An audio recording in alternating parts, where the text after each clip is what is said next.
I think Michael Hamandre was there. Oh, yeah. Sorry. Walang hahanap ng bouquet. Derek Key?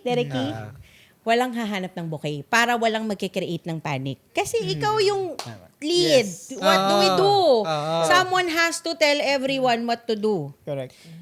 Walang hahanap ng bouquet. So, okay yung bride. Happy. Wala naghanap ng bouquet. Sabi ko, dadating yung bouquet diretso sa church. Tapos, sasakay siya ng bridal car, na-realize niya, ba't wala akong hawak?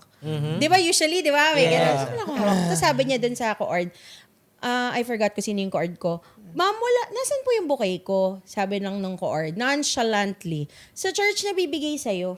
Parang ganon. So, walang nag-create ng panic. Oh, galing. Sakto. Galing. Pagdating ng bride, inaakyat na yung mga bulaklak. Binigay yung bouquet sa amin. Pag park ng kotse niya, binigay yung bouquet sa kanya.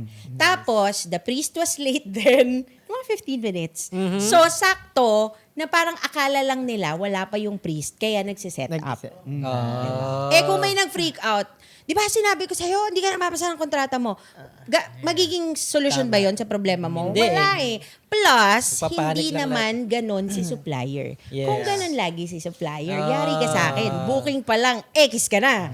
Di ba? Kasi may experience na ako hindi maganda. Pero kung alam ko naman yung supplier, hindi siya ganyan. Kilala mo. Bakit? Give chance. Hindi pwedeng ilaglag mo lang siya. Kung lagi siyang ganun, hindi ka na mabubuk. Umpisa pa lang, sasabihin ko na, hindi, problematic yan. Yes. Pero hindi siya ganun eh. So, bigyan mo siya ng chance.